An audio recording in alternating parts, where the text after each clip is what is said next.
എല്ലാവർക്കും സ്വാഗതം. MOP അടുത്ത സെറ്റ് പ്രീവിയസ് ക്വസ്റ്റ്യൻ ആണ് നമ്മൾ പറയുന്നത്. നേരെ ചോദ്യത്തിലേക്ക് കടക്കാണ്. സ്പീഡിൽ പറയും. ഓഫീസിൽ നിന്ന് ഉത്ഭവിക്കുന്ന ഏതൊരു റഫറൻസിനെയും വിളിക്കുന്നത്.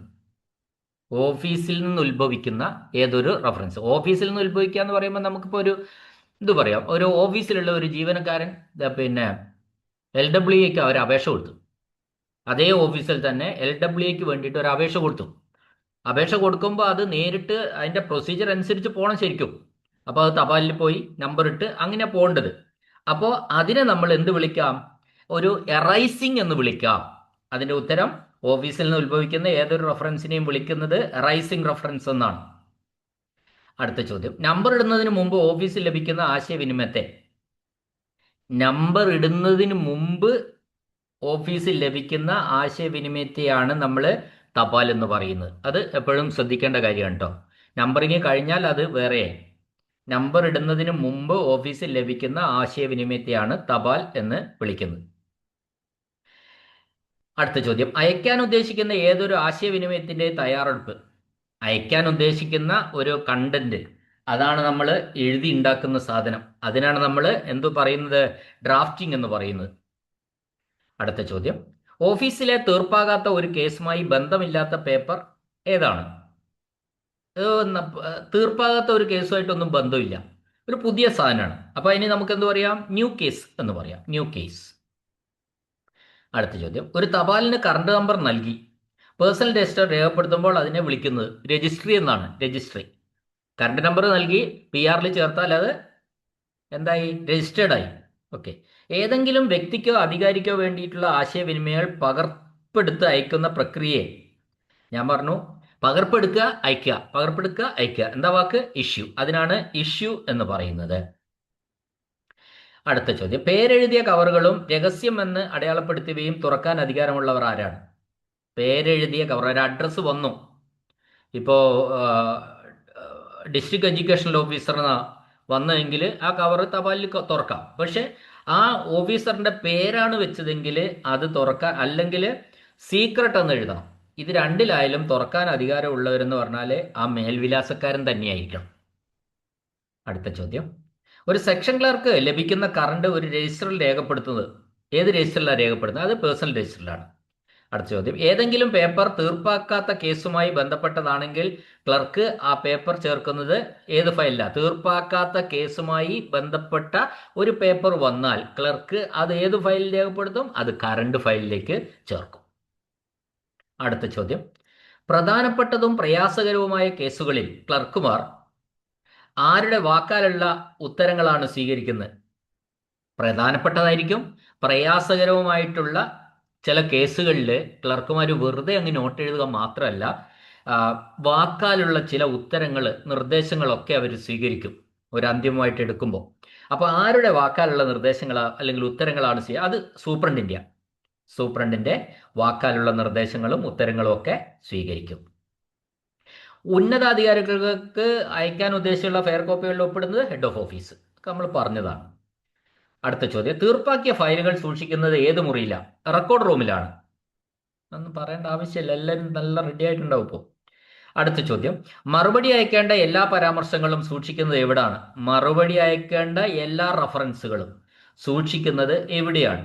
അതാണ് കറണ്ട് ഫയലിലാണ് സൂക്ഷിക്കുന്നത്. അതായത് നടപടിക്രമങ്ങൾ നടന്നുകൊണ്ടിരിക്കുന്ന അല്ലെങ്കിൽ മറുപടി നൽകേണ്ടതായ ഫയലുകളെയാണ് കറണ്ട് ഫയൽ എന്ന് നമ്മൾ വിളിക്കുന്നത്, അല്ലേ? നടപടിക്രമങ്ങൾ നടന്നുകൊണ്ടിരിക്കുന്നത്, ക്ലോസ് ആയിട്ടില്ല, നടന്നുകൊണ്ടിരിക്കുന്ന അല്ലെങ്കിൽ മറുപടി നൽകേണ്ടതായ ഫയലുകളെയാണ് നമ്മൾ എന്ത് പറയുന്നത്? കറണ്ട് ഫയൽ എന്ന് വിളിക്കുന്നത്. അടുത്ത ചോദ്യം, ഒരു ടെലഗ്രാമിനെ എങ്ങനെയാണ് പരിഗണിക്കുന്നത്? ഒരു ടെലഗ്രാം വന്നു.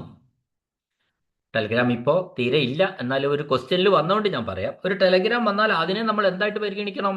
തപാലായിട്ട് പരിഗണിക്കണം. ടെലഗ്രാം വന്നാലും അതിനെ ഒരു തപാലായിട്ട്, അതായത് ഓഫീസിലേക്ക് വരുന്ന കത്തുകൾ, അപേക്ഷകൾ, മറ്റ് രേഖകൾ, പൊതുവെ എല്ലാത്തിനെയും തപാൽ എന്നാണ് വിളിക്കുന്നത്. അപ്പോൾ ടെലഗ്രാമിനെയും ഈ വിധത്തിൽ തപാലായിട്ടാണ് കൺസിഡർ ചെയ്യേണ്ടത്. അടുത്ത ചോദ്യം, രാവിലെ 10 മണിക്ക് ശേഷവും തപാൽ ക്ലർക്ക് പോയ ശേഷവും മെസ്സഞ്ചർമാർ കൊണ്ടുവരുന്ന തപാൽ എന്ത് ചെയ്യണം? അതിലൊരു ചോദ്യത്തിലൊരു തെറ്റുണ്ട്, ഞാൻ മനസ്സിലാക്കിയേ. രാവിലെ 10 മണിക്ക് മുമ്പും, 10 മണിക്ക് ശേഷം തപാൽ ക്ലർക്ക് അവിടെ ഉണ്ടാവുമല്ലോ. രാവിലെ 10 മണിക്ക് മുമ്പും തപാൽ ക്ലർക്ക് പോയ ശേഷവും മെസ്സഞ്ചർമാർ കൊണ്ടുവരുന്ന തപാൽ എന്ത് ചെയ്യണം? അത് അതിനായിട്ട് പ്രത്യേകമായിട്ട് വെച്ചിട്ടുള്ള ബോക്സ് ഉണ്ട്, ആ ബോക്സിൽ നിക്ഷേപിക്കണം.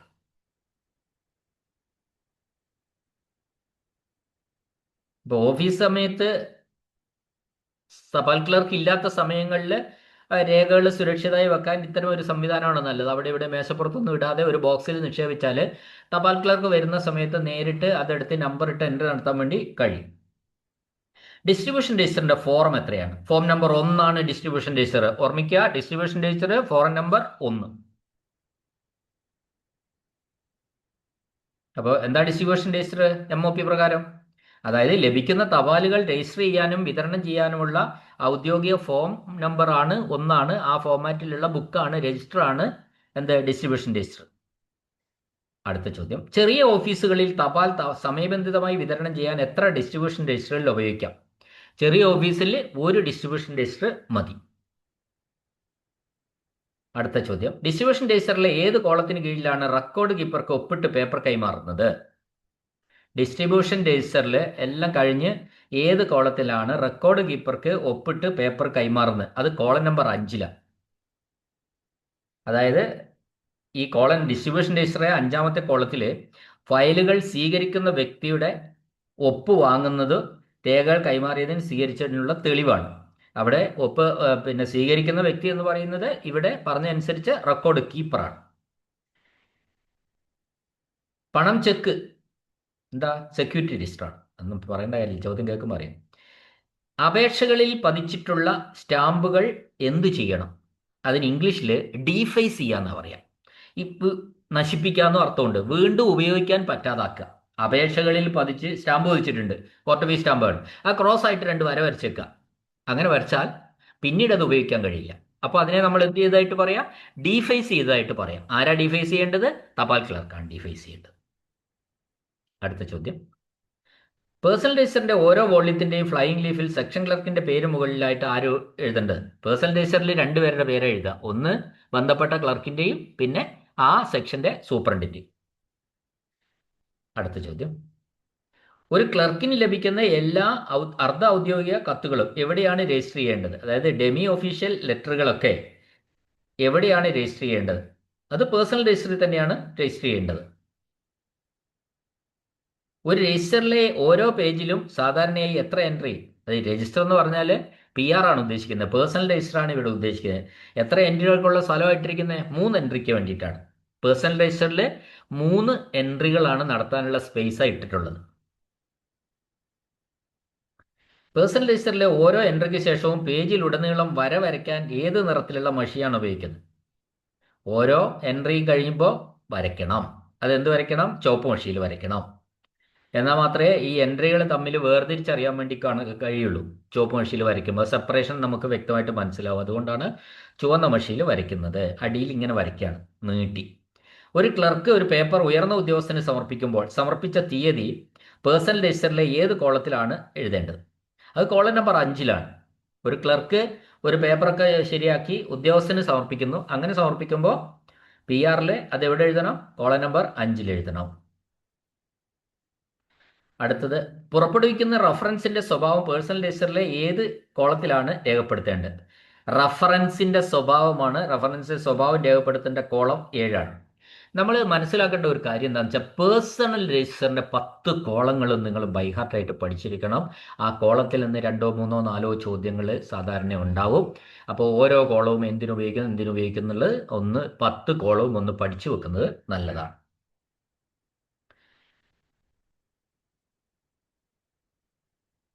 അപ്പോൾ നമ്മൾ ഇവിടെ പുറപ്പെടുവിക്കുന്ന റഫറൻസിന്റെ സ്വഭാവം പേഴ്സണൽ രജിസ്റ്ററിലെ ഏത് കോളത്തിനാണെന്ന്. അപ്പോൾ പുറപ്പെടുവിക്കുന്ന റഫറൻസിന്റെ സ്വഭാവം കോളം നമ്പർ 7.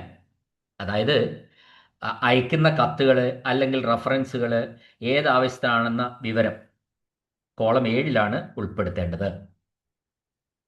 ഒരു വിഷയത്തിൽ നൽകുന്ന ഓർമ്മപ്പെടുത്തലുകൾ പേഴ്സണൽ രജിസ്റ്ററിൽ ഏത് നിറത്തിലുള്ള മഷി ഉപയോഗിച്ച് രേഖപ്പെടുത്തണം? അതായത് റിമൈൻഡറുകൾ ഏത് മഷി?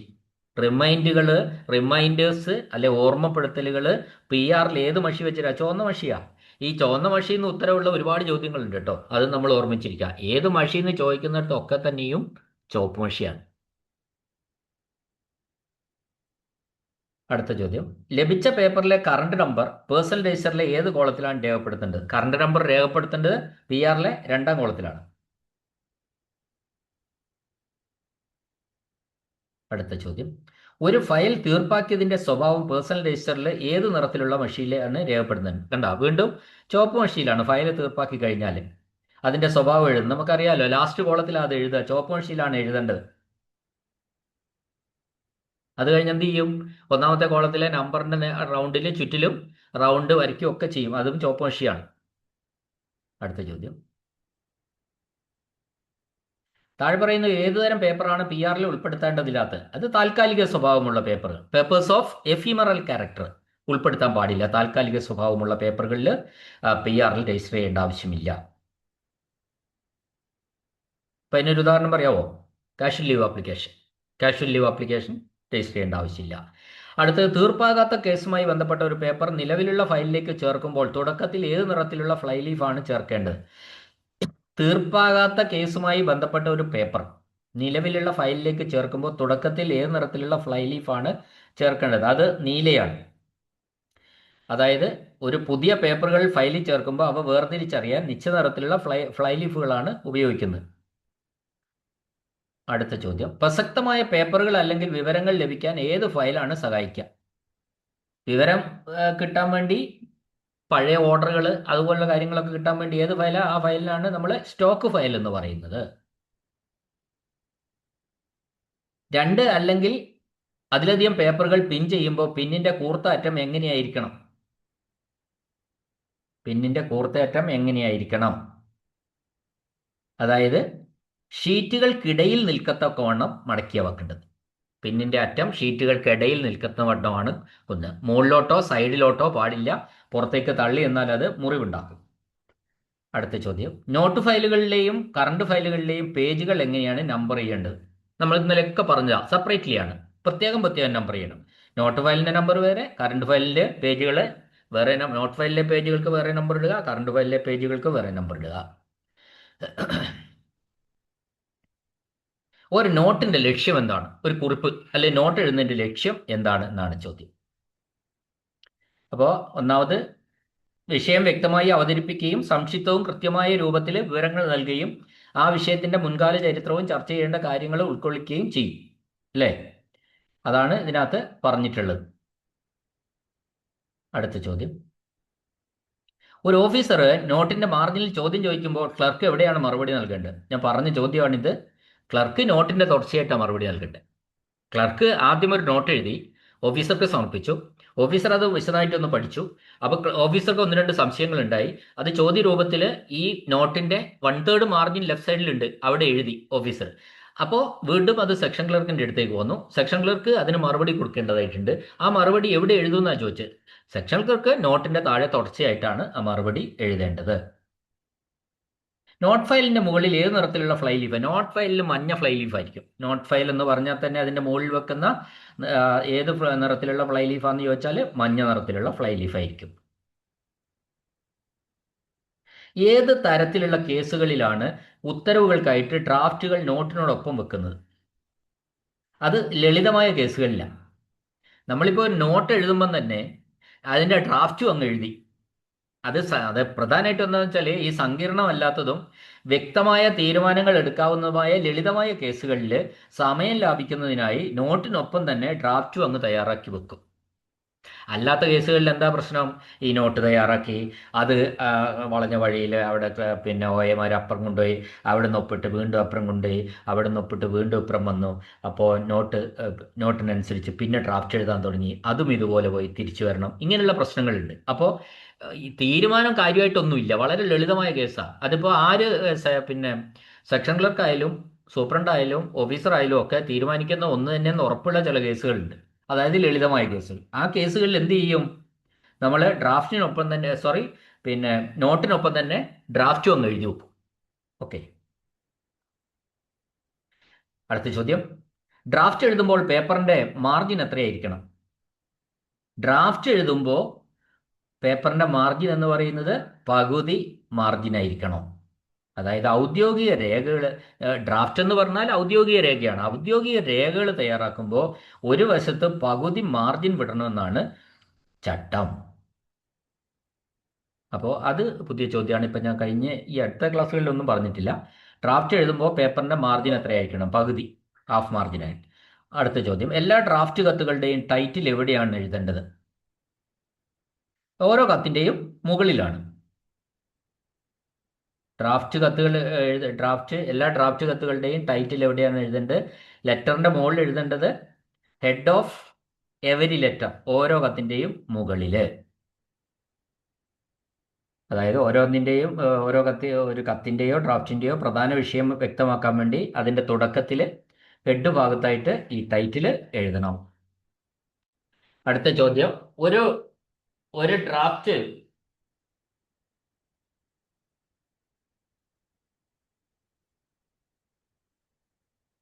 ഡ്രാഫ്റ്റ് നടപടിക്രമത്തിലോ മെമ്മോറാണ്ടത്തിലോ വിലാസങ്ങളുടെ പട്ടിക എവിടെയാണ് രേഖപ്പെടുത്തുന്നത്?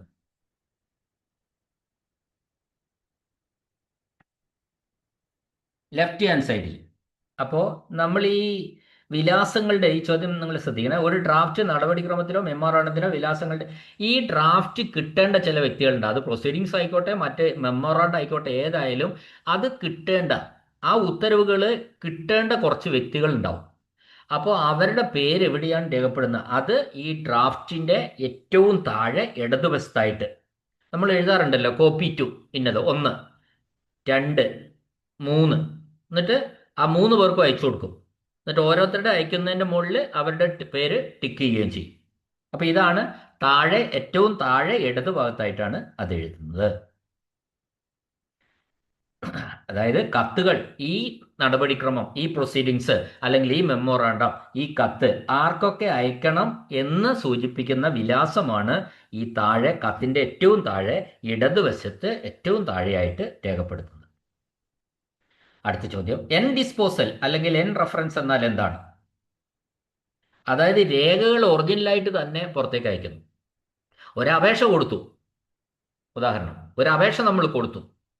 ആ അപേക്ഷയുടെ മുകളിൽ പുറത്തെഴുത്തെന്നും പറഞ്ഞ് ഫയൽ നമ്പർ എൻ ഡിസ് എന്ന് പറഞ്ഞിട്ട് അതിന്റെ മുകളിൽ തന്നെ അതിന്റെ പേപ്പർ മടക്കി ചിലപ്പോൾ പുറകിലായിരിക്കും എഴുതി അങ്ങനെ തന്നെ തിരിക്കുന്നത്. അപേക്ഷയും തീരുമാനവും എല്ലാം ആക്കി ഇങ്ങ് തരികയാണ്. അപ്പൊ അവിടെ ഒരു ഓഫീസ് കോപ്പിയോ അവിടെ ഇതിന്റെ ഒരു രേഖയോ തെളിവോ ഒന്നും അവിടെ അവശേഷിപ്പിക്കുന്നില്ല. അതിന്റെ ഒറിജിനൽ ആൾക്ക് ഇങ്ങ് തരിക. അതിനാണ് നമ്മൾ എൻ ഡിസ്പോസൽ എന്ന് പറയുന്നത്. എൻ ഡിസ്പോസൽ എന്ന് പറഞ്ഞാൽ അത് സംബന്ധമായ ഒരു കാര്യവും പിന്നീട് അവിടെ ഉണ്ടാവില്ല. ഒരു ഡ്രാഫ്റ്റ് അംഗീകരിക്കുന്നതിനായി ഉദ്യോഗസ്ഥൻ എന്ത് ചെയ്യണം? ഡ്രാഫ്റ്റ് അംഗീകരിക്കുന്നതിന് എന്ത് ചെയ്യണം? അത് തന്റെ ഇനീഷ്യലും ഒരു ഡേറ്റോട് കൂടി ഇനീഷ്യൽ താഴെ ഇടുക. ഒരു ഡ്രാഫ്റ്റ് അംഗീകരിക്കുന്നതിനായി ഉദ്യോഗസ്ഥൻ ചെയ്യേണ്ട കാര്യം എന്താണെന്ന് വെച്ചാൽ, നമ്മൾ ഡ്രാഫ്റ്റ് ഒക്കെ തയ്യാറാക്കി അത് അംഗീകരിക്കേണ്ട ഉദ്യോഗസ്ഥന്റെ അടുത്ത് വെച്ചാൽ അതിന്റെ അടിയിൽ അയാൾ എന്ത് ചെയ്യണം? ഇനീഷ്യൽ വിത്ത് ഡേറ്റ് എഴുതണം. ഇനീഷ്യൽ എന്ന് ഉദ്ദേശിക്കുന്നത് അയാളുടെ ചെറിയ രൂപത്തിലുള്ള ഒപ്പാണ്. സ്ഥിരമായി സൂക്ഷിക്കേണ്ട അല്ലെങ്കിൽ നശിപ്പിക്കാൻ പാടില്ലാത്ത ഡിസ്പോസലുകൾ ഏതാണ്?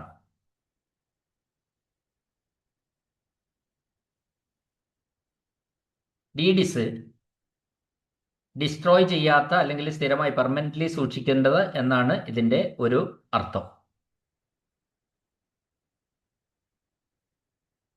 എൽ ഡിസ്പോസൽ എന്നാൽ എത്ര കാലയളവിന് ശേഷം നശിപ്പിക്കാവുന്നതാണ്? എൽ ഡിസ്പോസൽ അത് 1 ഇയർ ആണ്. L disposal 1 year. എൽ ഡിസ് എന്ന് പറയുന്നത് 1 വർഷം സൂക്ഷിച്ചാൽ മതി.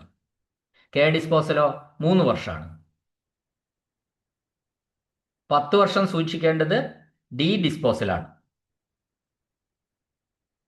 അത് ദീർഘകാലം എന്നൊക്കെ പറയാറുണ്ട്. ഡി ഡിസ്പോസൽ തന്നിരിക്കുന്ന ചോദ്യത്തിനനുസരിച്ച് ഉത്തരം എഴുതണം. 6 ആണെങ്കിൽ അതും നമ്മൾക്ക് പറയാം. അങ്ങനെ ഈ 10 വർഷം എന്ന് പറയുന്നത് ദീർഘകാലം അല്ലെങ്കിൽ ദീർഘകാലത്തേക്ക് എന്നുള്ള അർത്ഥത്തിലും ഉപയോഗിക്കാറുണ്ട്. അത് നമ്മൾ മനസ്സിലാക്കുക. ഏറ്റവും നന്നായി കാലം സൂക്ഷിക്കേണ്ടത് ഡിയും 6ഉം ആണ്.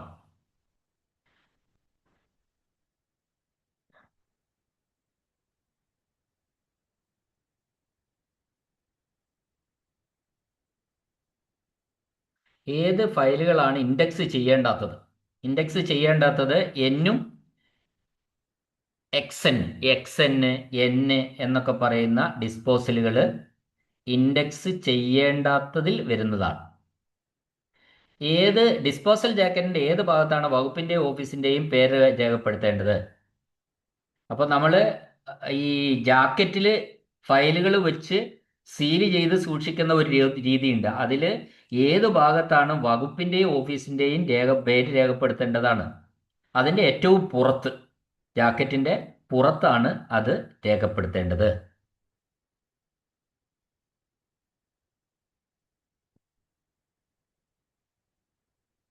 ഓക്കെ, അതില്